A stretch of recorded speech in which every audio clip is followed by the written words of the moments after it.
This modest house was once the home of Canada's 13th Prime Minister. Many people in Prince Albert, Saskatchewan have fond memories of John George Diefenbaker. And a very principled individual. Fred Payton worked on his campaign as the leader of the Young Tories in the 1960s. Payton recalls Diefenbaker as a spellbinding speaker and says he was a politician with integrity who didn't like yes men. And that finger came out and it swiveled around to me. That, he said, is what I need to hear. I don't need to hear we're doing well. I need to hear where the problems are. Diefenbaker was known for mainstreeting. He could relate to the common man, but also had a celebrity quality that is still associated with his legacy. But he had a social agenda as well.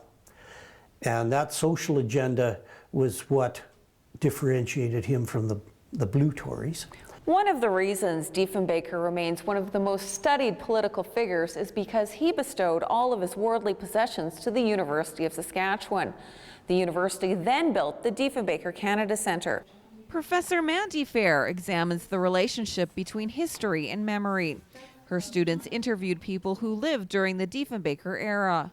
I think he had a lot of sort of charisma and charm, and he really was a very personable person. Although Diefenbaker is revered for his outgoing personality, he made his mark with his policies. He is most noted for creating the Canadian Bill of Rights. He granted First Nations people the right to vote and named the first woman and Canadian Ukrainian to cabinet. Diefenbaker and his Progressive Conservative Party were quite different, and I've gotten the sense that he did what he wanted to do.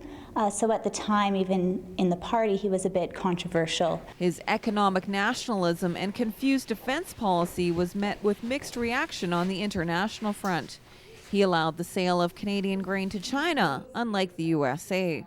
He brought hope, I think, to the farmers who were it was just coming out of the Second World War and things were kind of on a downturn economically, and it was something that was a positive thing for farmers. His patriotism and beliefs contributed to the moral fabric of the nation and helped mold the Canadian identity.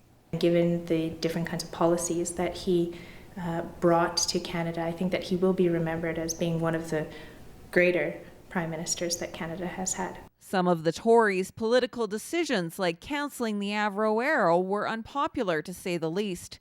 Despite this, his political career has been admired by many. For Our Canada, Our Home, I'm Lisa Risom in Prince Albert.